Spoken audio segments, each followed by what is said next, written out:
2024-ը աշխատանքային հագեցած տարի էր հայ հնագետների համար։ Ուսումնասիրել են 30 հնավայր։ Արդյունքներն ամփոփելու եւ առաջիկա անելիքները նախանշելու ժամանակն է։ Պեղումները արվում են ինչպես ինստիտուտի գիտական ծրագրերից ելնելով, նաև պեղումներ են կատարվում հրատապ, եթե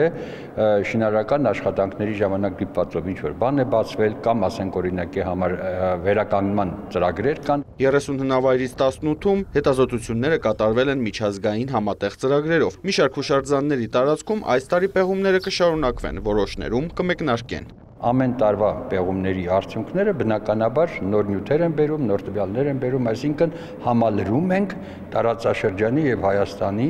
հնագույն անցյալի եւ միջնադարյան, ասենք, եւ մշակույթի, հոգեվոր մշակույթի եւ նյութական մշակույթի ուսումնասիրության աղբյուրագիտական բազա։ Բացի դրանից նաեւ այս ընթացքում նաեւ հրատարակություններ են եղել արդեն կուտակված նյութերի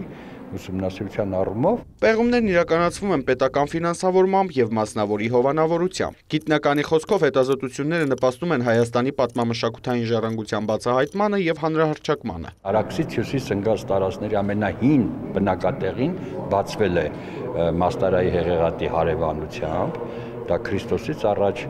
8-րդ հազարամյակ է, մինչ այդ մեր մոտ ինչ մենք պեղել ենք 6-րդ հազարամյակի սկզբից վաղ որևէ բնակատեղի արձանագրված չէ, տարածքներում ընդհանուր մինչև Կովկաս եւ ավելի հյուսիս։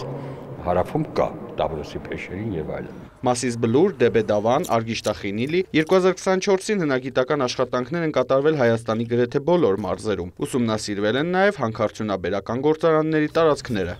Для меня было фантастически увидеть. Ինձ բախտ է վիճակվել պեղումներ կատարել Շիրակի մարզի Ջրաձորի ամրոց բնակավայրի տարածքում։ Աննկարագրելի զգացողություն էր տեսնել այդ հուշարձանի եզակի ճարտարապետական լուծումները։ Ամրոցի հիմքի պատերի պեղումների ժամանակ պատահական բացվեց մուտքը, որն ակնհայտ ինքնապաշտպանական նշանակություն է ունեցել։ 2025-ին Հնագիտության եւ ազգագրության ինստիտուտը կշարունակի միջազգային գործակցությունը։ Վստահեցնում են, դրսում Հայաստանի հնագիտական ժառանգության նկատմամբ մեծ հետաքրքրություն կա։ Արամ Մարանդյան, Մեհեր Կիրակոսյան, լուրեր